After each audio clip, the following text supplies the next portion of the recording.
राज मुस्कुराते हुए कहता है, कितनी जल्दी चिढ़ती हो यार। उसके बालों को कान के पीछे लगाकर दिलकर लहजे में कहता है, जल्दी से टेबलेट दो मुझे और मेरे पास आ जाओ। इसके कान के पास आकर अपना चेहरा लेकर कहता है, 5 मिनट लेट आने की सजा बेड पर ही मिलेगी तुम्हें। राज के बोलने से उसके होंठ शीतल के कानों को टच कर रहे थे और वह राज के ऊपर लेटी हुई उसकी छुअन से कसमसा रही थी। राज उसके गालों को अपने होठों से छूकर जल्दी से शीतल को छोड़ देता है।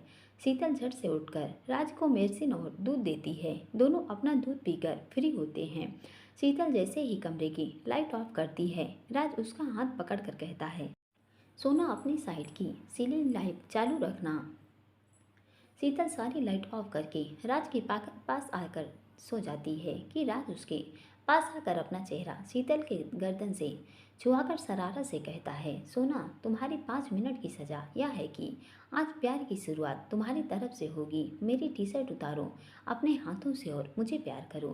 शीतल राज की गर्म सांसें और उसके इस कदर स्पष्ट रूप से अपनी बात बोलने से एकदम से सिहर उठती है। वह लरसते हुए कहती है, यह हमसे नहीं। राज अपनी आंखें बंद करके उसके होठों पर अंगुली रखकर कहता है, कोई बहाना नहीं चलेगा सोना। आज प्यार की पहल पहल तुम्हारी तरफ से ही होगी। और दिलकश अंदाज में उसकी गर्दन पर अपनी अंगुलियों से हरकत करते हुए कहता है, मुझे मेरी बीवी के रोमांस की गहराई देखना है।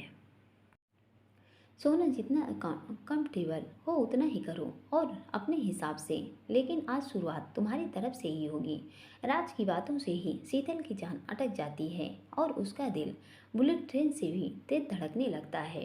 राज उसके सीने पर हाथ रखकर मधुसी से कहता है, देखो तुम्हारा दिल भी बेकाबू होकर जोरों से धड़क रहा है। सोना इससे भी खुलकर प्यार करते हुए आज अपने राज की धड़कनों का शोर बढ़ाना है।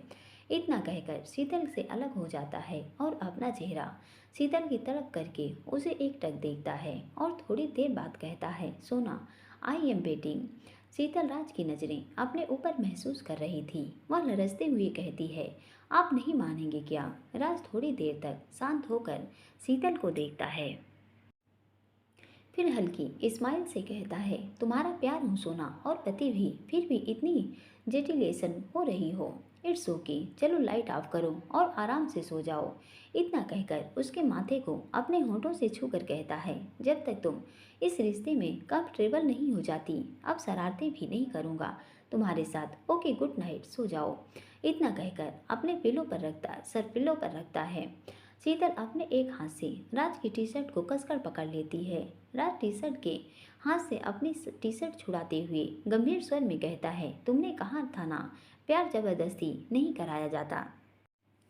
शीतल राज के करीब होकर कहती है, लेकिन हम अपने पति को प्यार करना चाहते हैं, वो भी हमारी अपनी मर्जी से। राज के चेहरे पर अपनी उंगलियां चलाते हुए कहती है, मिस्टर राज अग्रवाल, आप चाहते हैं ना आज की रात पहल हमारी तरफ से हो तो ठीक है। आज पहल आपकी सोना ही करेगी और हम अपनी तरफ से पूरी कोशिश करेंगे कि आज हम भी अपने प्यार से आपकी धड़कनों को बेकाबू कर पाएं। इतना कहकर राज के बिल्कुल करीब आ जाती है। प्यार भरी नज़रों से राज को एकटक देखती है। शीतल की आंखें की कशिश देखकर राज की बेचैनी भी बढ़ जा रही थी।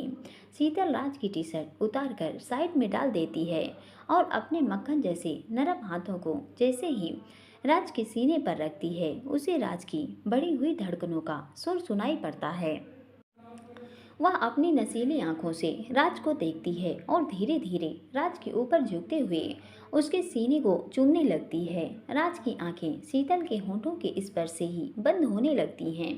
शीतल राज के कानों के पास आकर अपने होठ ले जाकर मधोसी से कहती है, आपको ऐसे शर्टलेस देखकर तो कल से ही हमारा दिल बेकाबू होकर मचल रहा है। उसकी गर्दन पर अपने लबों से लंबे नाखूनों से हरकत करते हुए कहती है, पतिदेव, आपकी जिम वाली बॉडी तो हमारी जान ही निकाल कर मानेगी। इतना कहकर अपने होठों को हल्की हल्की राज की गर्दन उसके ईयर लोब और उसके सीने पर फिराती है। राज एकदम से शीतल को कसकर पकड़ता है और मधोसी से कहता है, बस करो सोना, मेरा प्रॉमिस टूट जाएगा यार, love you so much. Raj शीतल के गालों को अपने बियर्ड से हल्के हल्के रगड़ते हुए मधोसी से कहता है, सोना जिस रात अपने रिश्ते की शुरुआत करूंगा, आई होप तुम्हारा प्यार मुझे ऐसे ही मिलेगा जो आज तुमने मुझे महसूस करवाया है। राज उसकी गर्दन को हल्के से वाइट करके शरारत से कहता है, सोना मेरी बीवी इतनी रोमांटिक होगी ये सोचा नहीं था। इतना कहकर उसके गालों को थपथपा कर कहता है, सोना जब दोनों तरफ से रोमांस एक जैसा तूफानी हो तो सब कुछ पल भर में ही सिमट जाएगा। राज की बातों से ही शीतल की धड़कनें बेकाबू हो जाती हैं। उस पर ही भी अब राज का नशा चढ़ने लगता है और वह राज की खुशबू से मदहोश होकर राज को बेतहाशा चूमने लगती है और मदहोशी से राज के होठों पर अपने होठ रख कर कहती है, love you Raj so much. Raj Sheetal को कसकर अपनी बाहों में समेट कर कहता है, लव यू सोना प्लीज अब रुक जाओ। इतना कहकर शीतल को अपने सीने से चिपका लेता है। शीतल एकदम से निढाल होकर राज के सीने में अपने आप को छुपा लेती है। राज टेबल से गिलास उठाकर उसे पानी पिलाता है और उसके गालों को थपथपा कर कहता है, हे सोना आंखें खोलो अपनी। शीतल राज के सीने से लिपट कर ही कहती है, राज हम ठीक हैं, लेकिन प्लीज अभी हमें आपके सीने पर सर रख कर ही सोना है थोड़ी देर। राज मुस्कुराकर उसका सर चूम कर कहता है, आओ आराम से अच्छे से लेटो पहले। इतना कहकर शीतल को लेटाता है और लाइट ऑफ करके शीतल को एकदम से अपने से सटा लेता है। शीतल राज के सीने में अपने आप को छुपाए अपने दोनों हाथों से उसके कमर को पकड़कर अपनी आंखें बंद कर शांत होकर लेट जाती है। थोड़ी देर में दोनों नींद के आगोश में चले जाते हैं। सुबह शीतल की नींद जल्दी खुल जाती है। वह धीरे से राज का हाथ अपने ऊपर से हटाती है और उसके गालों को चूमकर उसे अच्छे से ब्लैंकेट उड़ाकर सीधा वॉशरूम में चली जाती है। शीतल रेडी होकर नीचे आती है। आज अभी तक कोई भी नहीं उठा था, सभी अपने अपने रूम में थे। शीतल किचन में देखती है राजू भी अभी तक नहीं आया था। शीतल जल्दी से किचन में आकर सफाई करके कुसा का दूध रेडी करती है और सबके लिए चाय चढ़ाकर कुसा के लिए ब्रेकफास्ट तैयार कर उसका लंच बॉक्स पैक करके बोतल और टिफिन बाहर डाइनिंग पर रखती है। इतने में ही सामने से अंकित के साथ सरला बाहर आती हैं। सरला की नज़र जैसे ही शीतल पर पड़ती है वह हैरानी से गाड़ी की तरफ देख कर कहती है, तुम इतनी जल्दी उठकर क्या कर रही हो। शीतल सरला के पैर छूती है और शांति से कहती है, माँ हमें सुबह जल्दी उठने की आदत है, अब बैठिए चाय रेडी है हम अभी लेकर आते हैं। सरला मुस्कुरा कर कहती हैं, तुम चाय लेकर आओ साथ में पियेंगे, तब तक मैं मंदिर के लिए बाहर से फूल लेकर आती हूँ। शीतल सरला का हाथ पकड़कर शांत स्वर में कहती है, माँ मंदिर साफ करके पूजा की सारी तैयारी कर रखी है, आप चाय पी लीजिए, जब तक भाभी भी आ जाएंगी फिर पूजा शुरू करते हैं।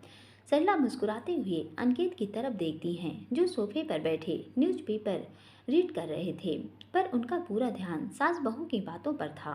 शीतल जल्दी से चाय लेकर आती है और दोनों को देखकर नानी के रूम में जाकर उन्हें भी चाय देती है।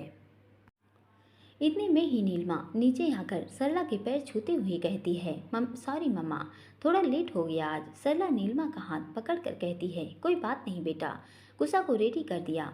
नीलिमा शांत होकर कहती है, मम्मा भरत रेडी कर रहे हैं, हम पहले कुसा का लंच बॉक्स तैयार कर दें।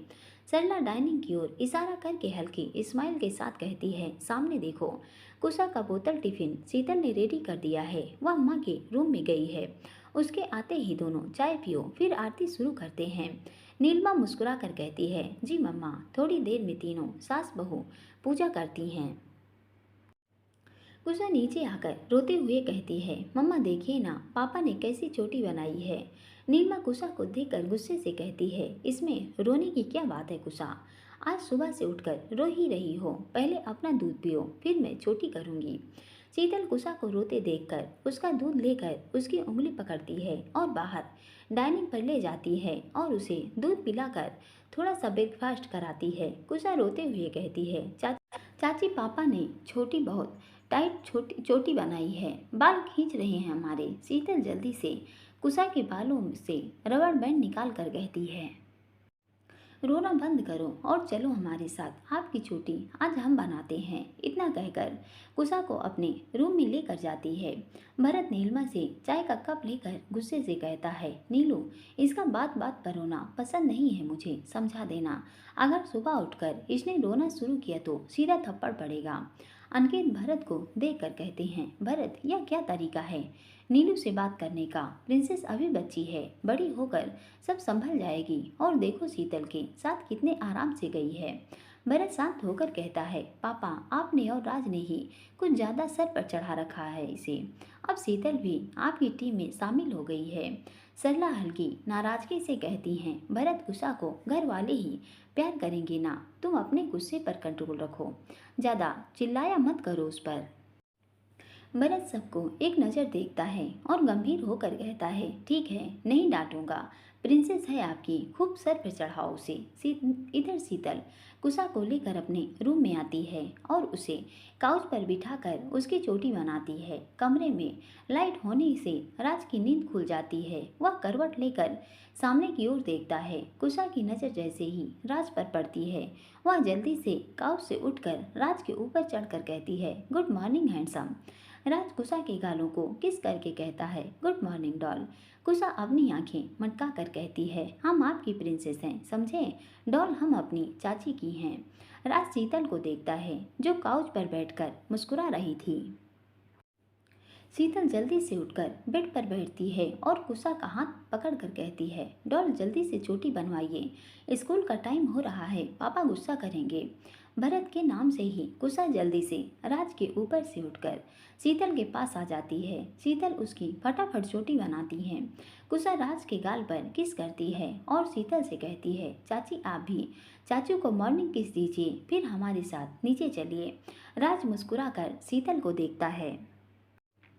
शीतल कुसा का हाथ पकड़कर कहती है, आप चलिए हमारे साथ, आपके हैंडसम आ जाएंगे। शीतल कुसा को लेकर नीचे आती है।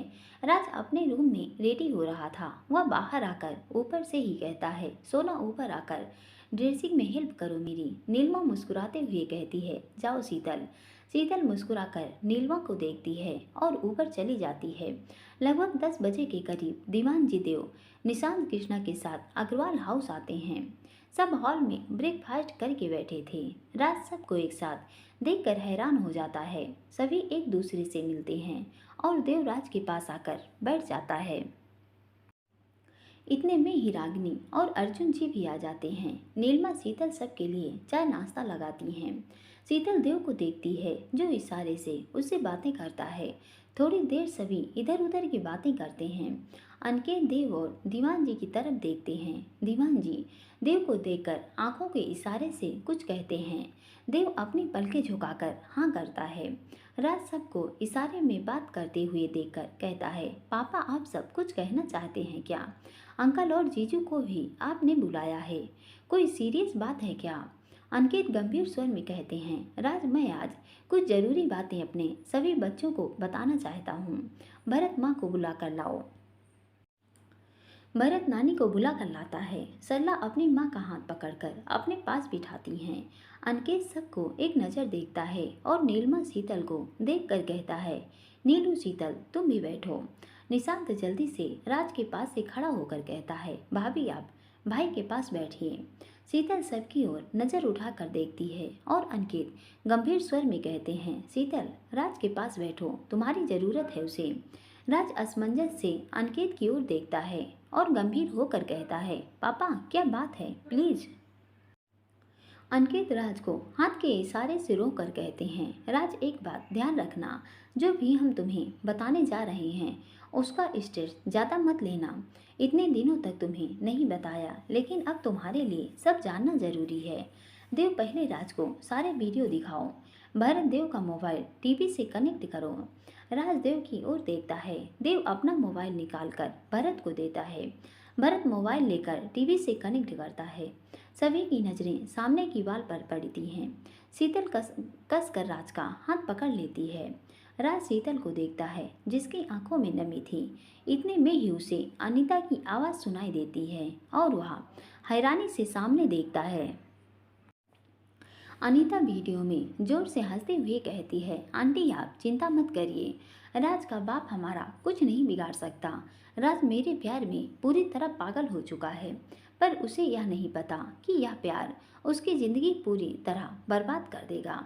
मिसेज भाटिया कहती हैं, रीमा राज के साथ उसका बाप, उसका परिवार और उसका सबसे बड़ा दोस्त उसकी ढाल बनकर खड़े हैं।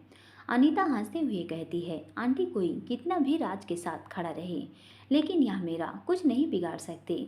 जान से मरवा दूंगी राज को, लेकिन अपना बदला जरूर लूंगी। उसके बाप ने जिस लड़की से उसकी शादी तय की है, उसको भी फोन पर धमकाया था मैंने, लेकिन उस नकचढ़ी और घमंडी लड़की ने मुझे धमकी दे डाली। बहुत घमंड है ना उससे, अपने ऊपर, अपने प्यार पर उसे यह नहीं मालूम कि उसने अनीता भाटिया से पंगा लिया है। और गुस्से से कहती है, अग्रवाल परिवार शादी की तैयारियां कर रहा है ना, मनाने दीजिए जस्ट उसे 2 दिन, उसके बाद अग्रवाल हाउस में शादी की सहनाई नहीं, मौत का मातम गूंजेगा। मेरा प्लान कभी फ्लॉप नहीं होगा। राज को फ़ोन करके अपने पास आने के लिए मजबूर कर दूंगी। और हंसते हुए कहती है, आंटी वाह, मेरे प्यार में इतना पागल है कि अपनी शादी की रस्मों को छोड़कर मुझसे मिलने जरूर आएगा। बस 2 दिन और हमेशा के लिए खेल खत्म। जैसे जैसे वीडियो आगे बढ़ता है, राज की आंखें गुस्से से लाल हो जाती हैं, उसके सर की नसें तनने लगती हैं और उसका पूरा शरीर हल्के हल्के से कांपने लगता है। शीतल राज को ऐसे देखकर रोते हुए कहती है, शांत रहिए ना आप। राज गुस्से से शीतल का हाथ झटक कर कहता है, दूर रहो मुझसे। शीतल का हाथ सोफे के हैंडल से टकरा जाता है और उसकी कांच की चूड़ी टूटकर उसके हाथ में लगती है। वह राज की ऐसी हालत देखकर जल्दी से दौड़कर किचन में जाकर पानी लाती है। देवराज का हाथ पकड़कर कहता है, शादी से पहले तुझे इसलिए नहीं बताया, अबे इतना गुस्सा कर रहा है। इतने में ही शीतल पानी लाकर राज के पैरों के पास रखते हुए उसके मुंह के आगे पानी का गिलास लगाकर कहती है, थोड़ा सा पानी पी लीजिए। राज गुस्से से शीतल को देखता है और उसका हाथ झटक देता है, जिससे पूरा पानी शीतल के ऊपर गिर जाता है। उसकी आंखों से आंसू बहने लगते हैं। अंकित गुस्से से कहते हैं, राज यह क्या तरीका है, अपने गुस्से पर कंट्रोल रखो। शीतल बेटा जाकर चेंज करो। शीतल रोते हुए कहती है, पापा जी हम ठीक हैं, इन्हें ऐसे छोड़कर हम कहीं नहीं जाएंगे। राज गुस्से से कहता है, देव हाथ छोड़ मेरा। देव गंभीर होकर कहता है, चुपचाप बैठा रह राज तुम।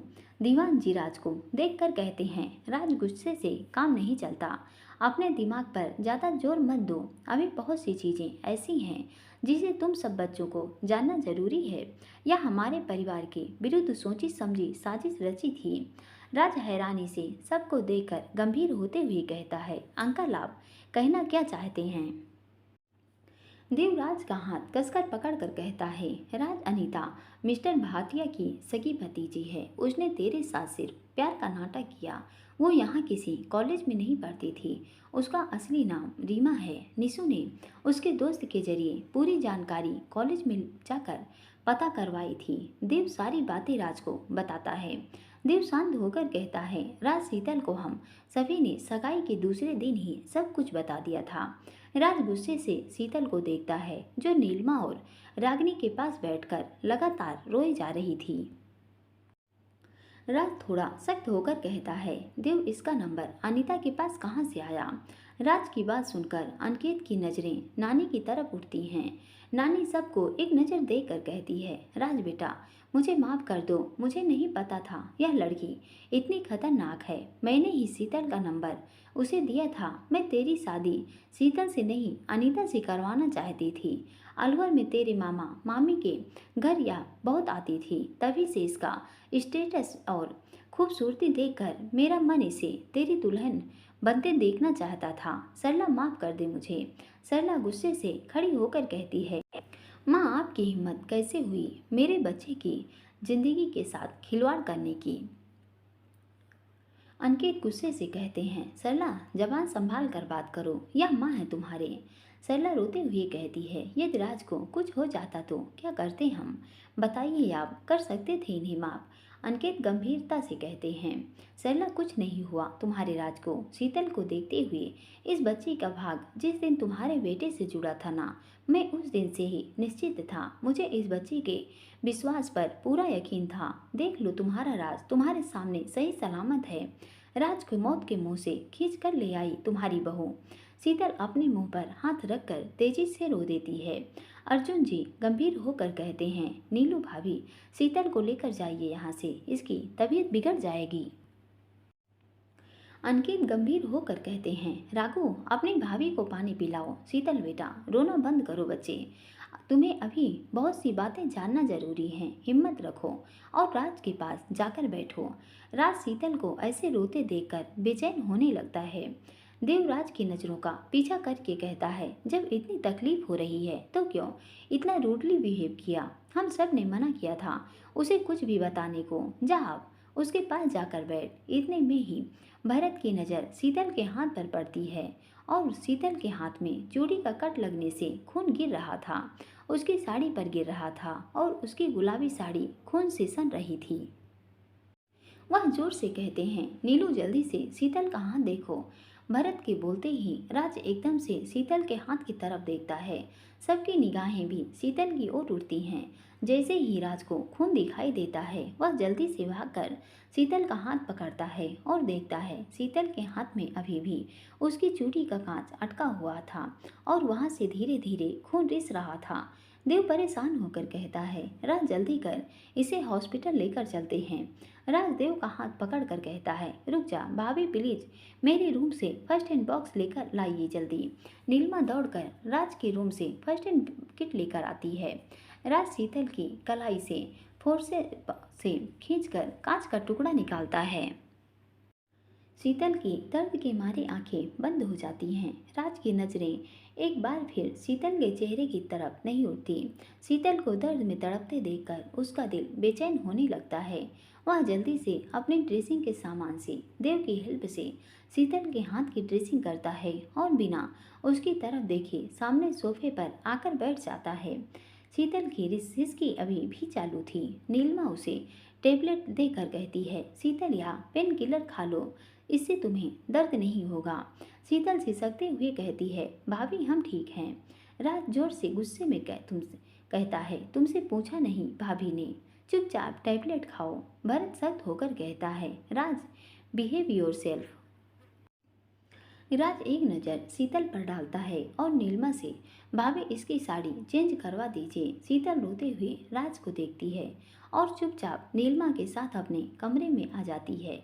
नीलिमा जल्दी से शीतल की साड़ी चेंज कराकर उसे नीचे सबके पास लाती हैं। सरला शीतल का हाथ पकड़कर नम स्वर में कहती हैं, बेटा हमें माफ़ कर दो, इतना सब अकेले ही सहा बच्चे, सारी सच्चाई जानते हुए भी मेरे राज का साथ नहीं छोड़ा। शीतल सिसकते हुए कहती है, माँ अपनी जिंदगी को मुसीबत में कैसे छोड़ सकते थे। इतना कहकर सरला के कंधे पर अपना सर रखकर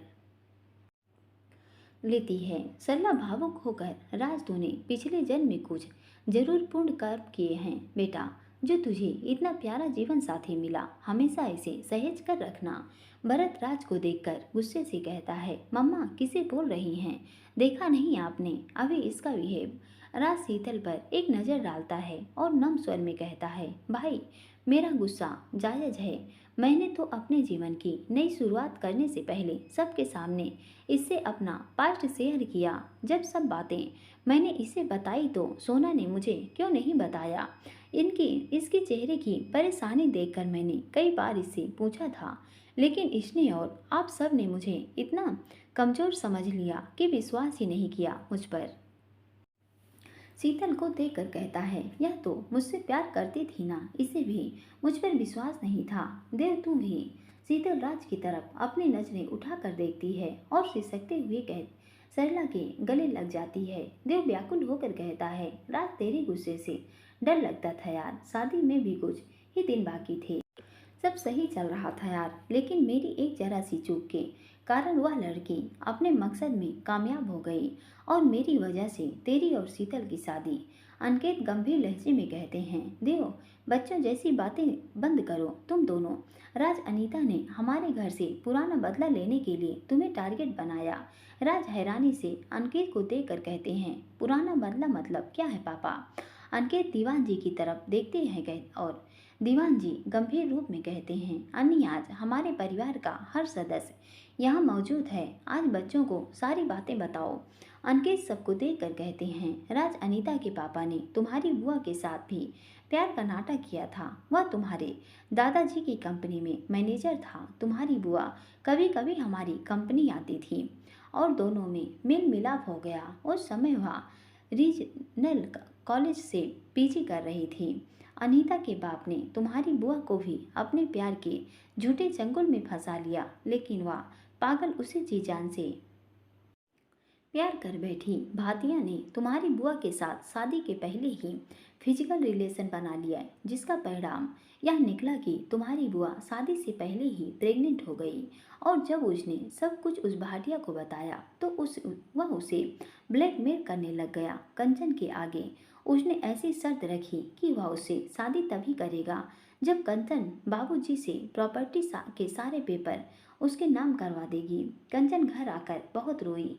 उसने अच्छा से फोन पर बात की और वह अच्छे से जाकर मिली भी, लेकिन उस समय बहुत देर हो चुकी थी। अक्षत ने कंचन का एबॉर्शन करने से मना कर दिया क्योंकि उसकी प्रेगनेंसी में कॉम्प्लिकेशन ज़्यादा थी और यदि एबॉर्शन होता तो कंचन की जान चली जाती। यह सारी बातें एक दिन भाटिया ने घर आकर माँ बाबूजी को बता दी। सब बातें बताते बताते अनिकेत की आंखों से आंसू बहने लगते हैं।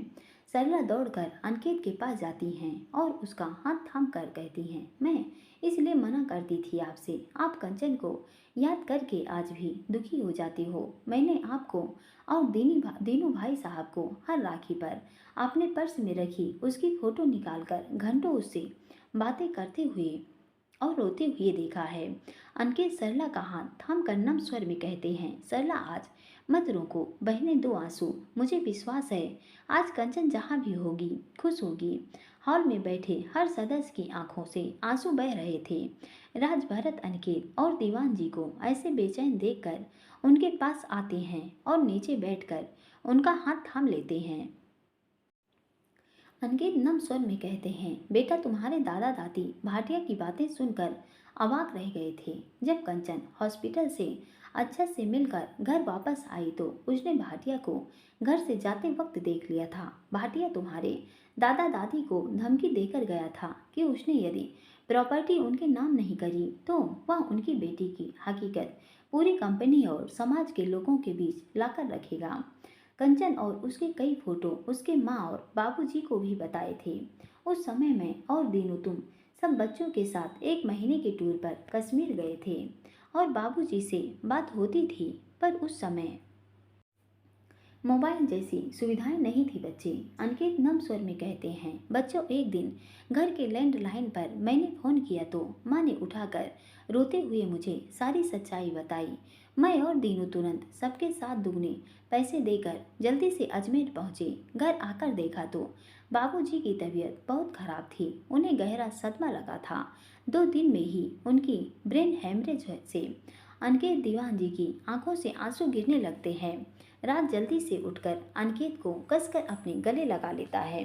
रागिनी भी आकर सरला से लिपट जाती है। दीवान जी नम स्वर में कहते हैं, देव का हाथ थामे हुए अनी संभाल अपने को। शीतल जल्दी से अनिकेत को पानी का गिलास पकड़ा कर कहती है, पापा जी अंकल प्लीज पानी पीजिए। अनिकेत दीवान जी शीतल को देखते हैं और चुपचाप 2 घूंट पानी पी लेते हैं। दीवान जी पानी का गिलास नीलमा को देकर नम स्वर में कहते हैं, राज बाबूजी का अंतिम संस्कार करके हम जैसे ही घर पहुँचे माँ की तबीयत खराब हो गई। वह बाबूजी के जाने का गम बर्दाश्त नहीं कर पाई और वह भी उसी रात हमें छोड़कर चली गई। कंचन को जैसे ही सबके रोने की आवाज़ सुनाई दी, उसने बाहर आकर अनी को माँ से लिपटे देखा तो वह तुरंत अपने कमरे में गई और उसने भी पंखे से फांसी लगाकर खुदकुशी कर ली। अनिकेत रोते हुए, बच्चों मैंने अपने इन्हीं हाथों से एक दिन में ही अपने माँ बाबूजी और अपनी जान से प्यारी बहन का अंतिम संस्कार किया। भरत, राज, अर्जुन, रागिनी, देव, निशु सब अनिकेत दीवान जी को गले लगा लेते हैं। शीतल, नीलमा भी सल्ला के गले लगकर सुबक पड़ती हैं।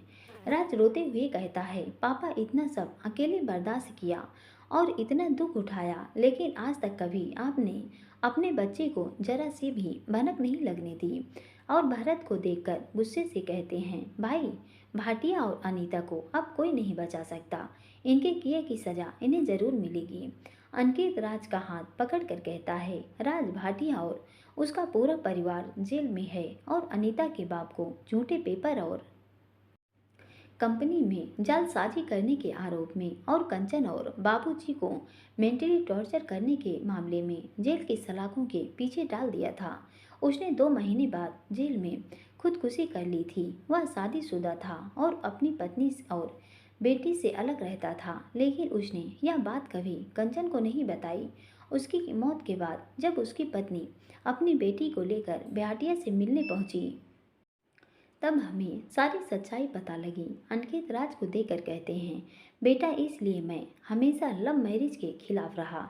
मैंने और सल्ला ने तुम्हारी सबकी परवरिश में कोई कमी नहीं छोड़ी और उसका वो नतीजा निकला जो तुमने अपने प्यार के आगे अपने परिवार को चुना। यदि भावनाओं में बहकर तुम भी कोई गलत कदम उठा लेते तो एक बार फिर ये परिवार बिखर जाता।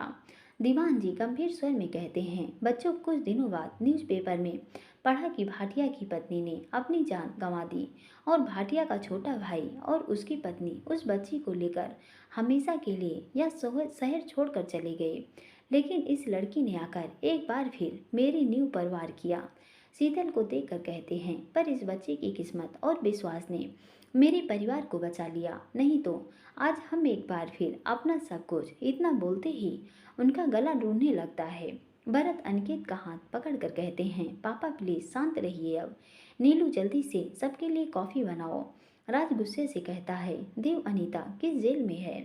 देवराज का हाथ पकड़कर शांत लहजे में कहता है, वह अपने सही ठिकाने पहुंच गई। यही अजमेर में है, रस्तोगी सर की कस्टडी में। राज गुस्से से खड़ा होकर कहता है, अभी नहीं, पहुंची दो उसे, मैं उसकी सही जगह पहुंचाऊंगा, चल मेरे साथ। राज को इतने गुस्से में देखकर सब खड़े हो जाते हैं। राज जैसे ही अपने कदम आगे बढ़ाता है, शीतल दौड़कर उसका हाथ थामते हुए कहती है, आपको हमारी कसम है जो आपने एक कदम भी घर के बाहर निकाला। राज पीछे मुड़कर शीतल को घूर कर देखता है और उसका हाथ झटक कर अपने कमरे में चला जाता है। शीतल दौड़कर राज के पीछे जाती है।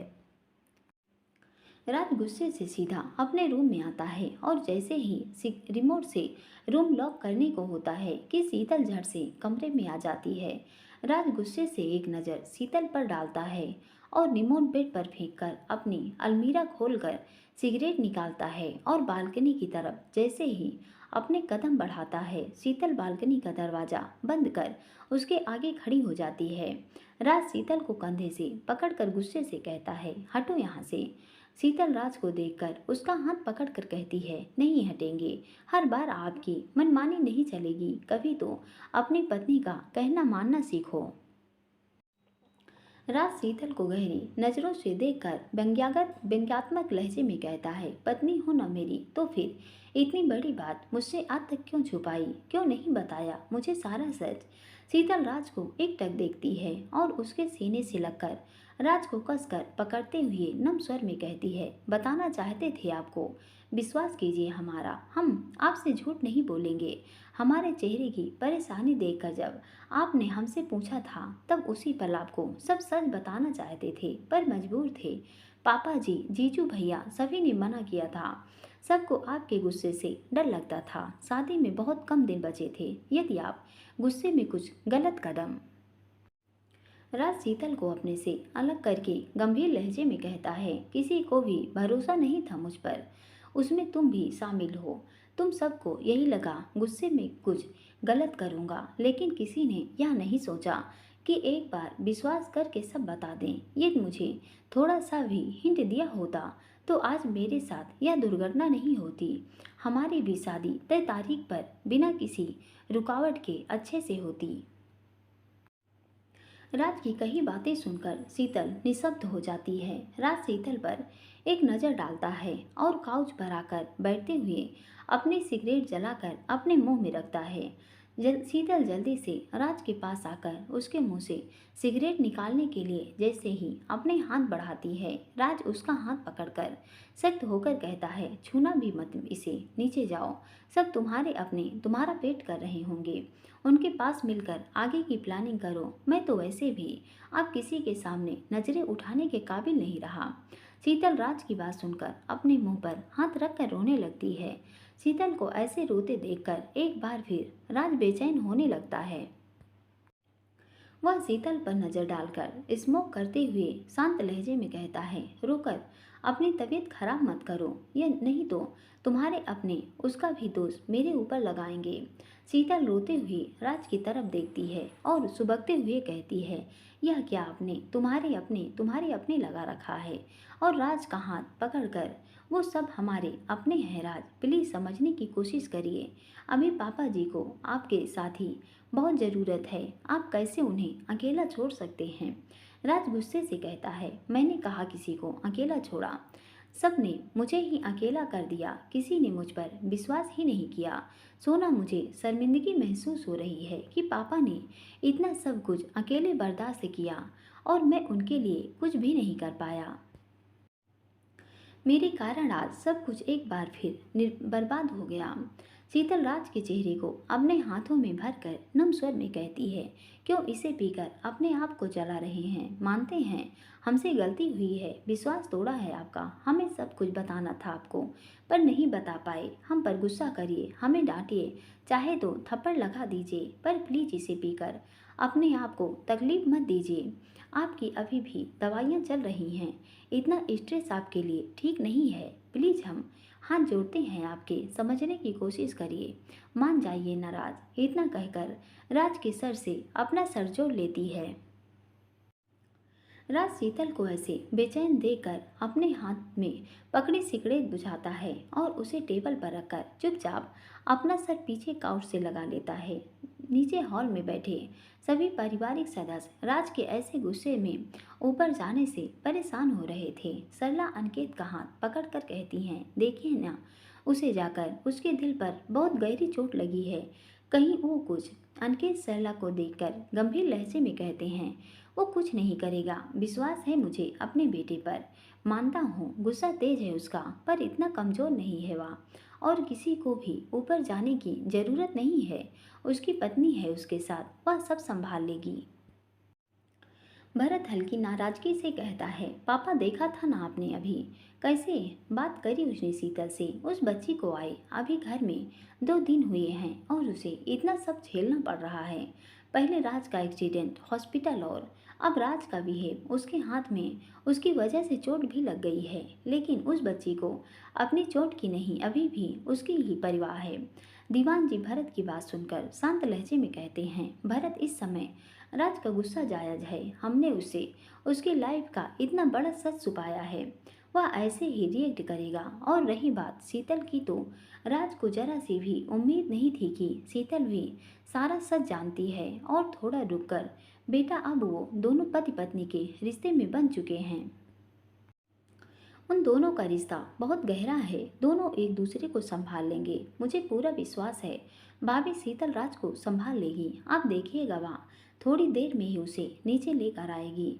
देव हल्की स्माइल से दीवान जी को देखकर मन में सोचता है, पापा यू आर बेस्ट, मुझे गर्व है कि हमें आप जैसे पिता का साथ मिला। आप सब समझते हैं, फिर निशु के केस में अभी तक चुप क्यों हैं? आपको कुछ भी दिखाई नहीं दे रहा, या आप जानबूझकर हमसे छुपा रहे हैं? I don't know.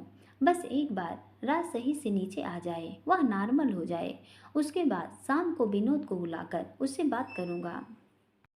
Aniket Nilima को देखकर कहते हैं, नीलू बेटा, माँ को उनकी दवाइयाँ देकर कमरे में रेस्ट करवाओ। माँ जी, जाइए अपने रूम में, इस उम्र में इतना स्ट्रेस लेना ठीक नहीं है। नानी शर्मिंदगी से अपने दोनों हाथों को जोड़कर कहती है, बेटा, कहने का हक तो नहीं रहा, लेकिन फिर भी सबके सामने कहती हूँ, भगवान हर किसी माँ को आपके जैसा बेटा दे। काश आपने मेरी कोख से ही जन्म लिया होता, तो मुझे बार बार यूँ अपनी बेटी के घर में इतना कहते ही उनका गला भर्राने लगता है। अनिकेत अपनी जगह से उठकर नानी के पास आकर उनके दोनों हाथों को पकड़कर कहते हैं, माँ जी, दामाद भी बेटा ही होता है, आप अपने मन से सारी चीज़ें भुला दीजिए। कभी कभी हम बड़ों से भी गलतियाँ होती हैं, पर टाइम रहते हम उनका प्रायश्चित कर लें, यह बहुत बड़ी बात है। सरला को देखकर हल्की मुस्कान से कहते हैं, माँ, यदि मैं आपका बेटा होता तो फिर आपकी बेटी का क्या होता, यह सोचिए, इन्हें कौन संभालता। सरला मुस्कुरा कर कहती हैं, यह बिल्कुल सही कह रहे हैं माँ, और यहाँ आपकी बेटी के घर से पहले आपके दोहितों पर भी घर घर है। राज और भरत दोनों कमाते हैं और आपका हक है उन पर, इसलिए आप यहाँ आराम से रहिए। यह आपकी बेटी का ससुराल नहीं, आपके लाडले बेटे का घर है और एक बेटे के घर में उसकी माँ को निसंकोच रहना चाहिए। नानी दोनों को अपने गले लगा लेती हैं। नीलिमा को देखकर कहती हैं, नीलू बहू, मेरी दवाइयाँ यहीं दे दो। जब तक मेरे राज शीतल नीचे नहीं आते मैं कहीं नहीं जाऊंगी। उन दोनों बच्चों की गुनहगार हूँ, पहले उनसे माफ़ी मांगूंगी, उसके बाद ही अपने कमरे में जाऊंगी। नीलिमा उठकर रानी के रूम में जाती है कि भरत जोर से कहता है, नीलू, नानी माँ को दवाई के साथ दूध भी दे देना। अर्जुन जी रागिनी को देखकर गंभीर स्वर में कहते हैं, राघु जाकर सबके लिए चाय बनाओ और नानी माँ को दूध दो। रागिनी अर्जुन के चेहरे की गंभीरता देखती है और बिना कोई सवाल किए किचन की तरफ बढ़ जाती है। इधर राज अपने रूम में चुपचाप काऊ से सर टिकाए बैठा था। शीतल राज के सीने पर सर रखकर रूंधे गले से कहती है, प्लीज राज, चुप मत बैठिए, आपकी खामोशी हमें डरा रही है, कुछ तो बोलिए। राज के गले को थपथपा कर कहती है, अपनी आंखें खोलिए ना। राज धीरे से अपनी आंखें खोलता है। उसकी आंखें पूरी लाल और आंसुओं से भरी हुई थी और राज को ऐसे देखकर शीतल के दिल में कसक सी उठती है। शीतल अपनी हथेलियों में उसका चेहरा भरकर अधीर होते हुए कहती है, क्यों तकलीफ दे रहे हैं अपने आप को? जिन आंसुओं को अपनी आंखों में रोक रखा है उन्हें बह जाने दीजिए, रो लीजिए, मन हल्का होगा आपका। राज शीतल के चेहरे की तरफ देखता है। शीतल व्याकुल होकर अपने होठों को राज के आंसुओं से भरी पलकों पर रख देती है। शीतल के स्पर्श से राज को अलग ही सुकून महसूस होता है। वो शीतल को कसकर पकड़ता है और अपना चेहरा उसके सीने में लगाकर फपक पड़ता है। राज की ऐसी हालत देखकर शीतल की आंखों में भी आंसू बह निकलते हैं। शीतल राज की पीठ सहलाते हुए कहती है, शांत रहिए, सब ठीक है। उस लड़की को उसके किए की सजा मिल गई राज, हमारा परिवार सुरक्षित है, हम सब एक साथ हैं। राज शीतल को पकड़े हुए रूंधे गले से कहता है, सोना, मैंने उससे सच्चा प्यार। शीतल एकदम से राज से अलग होकर उसका चेहरा ऊपर करके कहती है, नहीं किया आपने उससे सच्चा प्यार। यदि आपका प्यार सच्चा होता तो आज हम नहीं, वह आपके साथ इस रूम में होती। राज अपने आप ने कहा था कि उसने एक साल की रिलेशनशिप में भी आपने कुछ महसूस नहीं किया जो आपको हमारे 1 महीने के सांस में महसूस होने लगा। फिर आप बताइए, आपका प्यार कैसे सच्चा हुआ? उसके सर से अपना सर जोड़कर कहती है, राज, आप हम पर गुस्सा करते थे, हमें डांटते थे, लेकिन हमें तकलीफ में देखकर कितने बेचैन होते थे, यह सब हमने आपकी आंखों में देखा है। राज, ये आपका सच्चा प्यार था हमारे लिए, हमारी आंखों में देखकर। बताइए राज, हमारा रिश्ता पक्का होने के बाद से आपने कभी हमारे साथ होते हुए उसे याद किया? राज शीतल की आंखों में देखकर नम स्वर में कहता है, सोना, तुम्हारे साथ से हर पल सुकून मिला है। मुझे खुद पर यकीन नहीं था कि मैं इतनी जल्दी हमारे रिश्ते में कंफर्टेबल हो जाऊंगा। प्रीपेड सूट जाते वक्त भी मम्मा ने मुझे काफ़ी समझाया था, लेकिन मेरा मन इस रिश्ते को लेकर बहुत कंफ्यूजन में था। लेकिन तुम्हारे व्यवहार से, तुम्हारी अच्छाइयों से मुझे प्यार हो गया। नहीं रोक पाया मैं अपने आप को तुम्हारे करीब आने से। अनु को कभी छुआ तक नहीं, सोना, क्योंकि मुझे उसके साथ कुछ भी फील नहीं हुआ। तुम ठीक कह रही हो, वो मेरा प्यार कभी थी ही नहीं। शीतल का चेहरा अपने हाथों में भर कर कहता है, मुझे प्यार सिर्फ मेरी सोना से हुआ, वह भी एकदम सच्चा। तुम्हारे साथ ने मुझे प्यार की परिभाषा समझा दी। लव यू सोना। इतना कहकर शीतल को कसकर गले लगा लेता है। शीतल के चेहरे पर बड़ी सी मुस्कान आ जाती है। शीतल राज के पीठ पर सहलाते हुए कहती है, अब तो आप अपनी सोना से नाराज नहीं है ना? राज उसको कसकर अपनी बाहों में भर कर कहता है, अपनी सोना से कभी उसका सड़ू नाराज होगा, बट प्रॉमिस भी, मुझे छोड़कर कभी मत जाना। नहीं जी पाऊंगा तुम्हारे बिना, प्रॉमिस करो मुझसे। शीतल राज का चेहरा ऊपर करके कहती है, पतिदेव, आपको छोड़कर कहाँ जाएंगे हम? हमारा तो आपके बिना कोई वजूद ही नहीं है। राज उसके गालों पर हाथ रखकर कहता है, अभी भी इतना गुस्सा किया तुम पर, सच में तुम पर कोई फर्क नहीं पड़ा। मेरी नाराजगी को भी हंसकर सह लिया। उसके चोट लगे हाथ को पकड़कर उसे अपने होठों से छूकर कहता है, अपनी बदतमीजी के लिए माफ़ी मांग रहा हूँ सोना, अपने सड़ू को माफ़ कर दो यार। एकदम से सारी चीज़ें सामने आई ना तो पता ही नहीं चला दिमाग कैसे सुन्न हो गया। और हर बार की तरह मेरा गुस्सा तुम पर। शीतल राज के सीने में अपना चेहरा छुपा कर कहती है, राज गुस्सा हम उन पर ही करते हैं जिन्हें हम सबसे ज़्यादा प्यार करते हैं। और देखिए हमने अपनी जगह आपके दिल में बना ली है। राज को ऐसे देखकर मुंह बनाते हुए कहती है, लेकिन हर बार यह सब नहीं चलेगा मिस्टर अग्रवाल।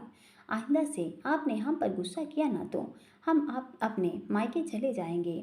शीतल के चेहरे को देखकर राज की हंसी छूट जाती है। वो उसे अपनी बाहों में भर कर कहता है, जाकर दिखाओ अपने मायके। मेरी इजाज़त के बिना तुम कहीं नहीं जाओगी, समझी। तुम्हारा पति तुम्हें अपनी आंखों से एक पल भी दूर नहीं जाने देगा। शीतल राज का चेहरा ऊपर करके कहती है, आपको छोड़कर हम कभी कहीं नहीं जाना चाहेंगे। और थोड़ा रुक कर कहती है, राज पापा जी, जीजू अंकल सब नीचे बैठे हैं। आप भी गुस्सा होकर ऊपर आ गए, अच्छा नहीं लगता ना। हम दोनों इतनी देर से रूम में हैं, अब नीचे चलें। राज शीतल के गालों से अपना गाल सटा कर कहता है, किस मिट्टी की बनी हो यार, तुम्हें बिल्कुल गुस्सा नहीं आता। हर किसी की फिक्र कहाँ से लाती हो यार इतना पेशेंस। शीतल का चेहरा अपने हाथों में भर कर कहता है, I am so lucky you are my wife, proud of you सोना। शीतल हंसते हुए कहती है, मिस्टर अग्रवाल आप हमें डांटते हुए ही अच्छे लगते हैं। ज़्यादा तारीफ मत करिए हमारी, यदि आपके सर चढ़ गए तो आपको ही परेशानी होगी।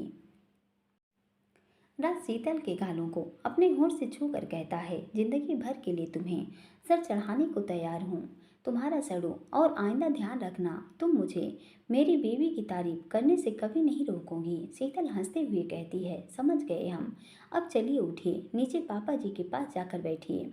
राज और शीतल दोनों खड़े होते हैं। राज जैसे ही अपने कदम बढ़ाता है, शीतल उसका हाथ पकड़ कर कहती है, रुकिए। राज पीछे मुड़कर कहता है, क्या हुआ सोना। शीतल राज के सामने आकर कहती है, हमसे प्रॉमिस कीजिए आप अनीता से कभी नहीं मिलेंगे। राज शीतल को गले लगा कर कहता है, सोना प्रॉमिस नहीं कर पाऊंगा, क्योंकि एक बार तो मेरा आमना सामना जरूर होगा, बट यकीन दिलाता हूँ कोई गलत काम नहीं करेगा तुम्हारा राज। मैं और देव रस्तोगी सर के साथ मिलकर सब सेट कर लेंगे। भाटिया के पूरे परिवार को इतनी आसानी से माफ़ी नहीं मिलेगी। मेरी बुआ दादा दादी की मौत का बदला मैं कानून के दायरे में रहकर पूरा लूँगा। शीतल राज के सीने से चिपक कर कहती है, इसका मतलब आप हमारे बारे में। राज बेचैन होकर कहता है, अभी भी विश्वास नहीं है ना तुम्हें, इतना कमज़ोर नहीं है तुम्हारा पति। शीतल राज के चेहरे को देखकर कहती है, हम आपके साथ जुड़ चुके हैं, यदि आपको या जीजू को कोई नुकसान।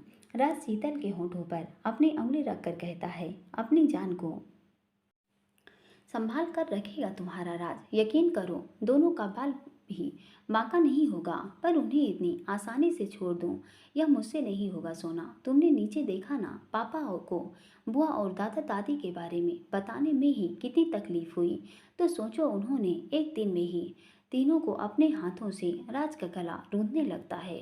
शीतल राज को कमर से कसकर पकड़ते हुए कहती है, अपने आप को शांत रखें, जो भी करिए ठंडे दिमाग से सोच समझ कर करिए, क्योंकि आप दोनों में सबकी जान बसती है। और मुंह बनाकर कहते हैं, हम अब आपको दोबारा तकलीफ में नहीं देख सकते।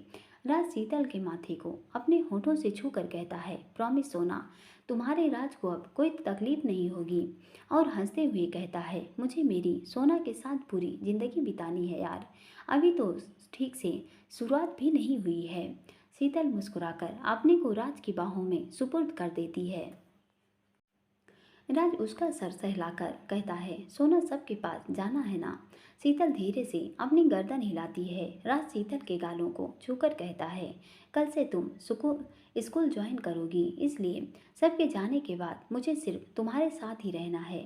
शीतल मुस्कुराते हुए कहती है, हम भाभी के साथ जल्दी से सब काम निपटाकर आपके पास आ जाएंगे। राज शीतल को बाहों में लेकर कहता है, राघु दी और भाभी को मैं बोल दूंगा, वह सब कर लेंगे, तुम सिर्फ मेरे पास ही रहोगी। शीतल हंसते हुए कहती है, ठीक है अभी तो नीचे चलिए, सब इंतजार कर रहे हैं। दोनों एक दूसरे का हाथ थामे रूम के बाहर आते हैं। जैसे ही राज के रूम का दरवाजा खुलता है, नीचे हॉल में बैठे सबकी निगाहें ऊपर की तरफ उड़ जाती हैं। दोनों को एक दूसरे का हाथ थामे नीचे आते देख सभी के चेहरे पर बड़ी सी स्माइल आ जाती है। राज शीतल दोनों नीचे आते हैं। अर्जुन जी, भरत, देव तीनों की नज़रें राज के चेहरे पर ही टिकी थी, जो उस समय बेहद गंभीर था। राज शीतल की ओर नजरें उठाकर देखता है। शीतल अपने चेहरे पर हल्की स्माइल लिए उसे अपनी आंखों से अनकेत के पास जाने का इशारा करती है और उसका हाथ छोड़ देती है। दोस्तों, यह पार्ट आप लोगों को कैसा लगा, प्लीज़ हमें कमेंट करके बताइए। चैनल सब्सक्राइब, लाइक और कमेंट करते रहिए। धन्यवाद।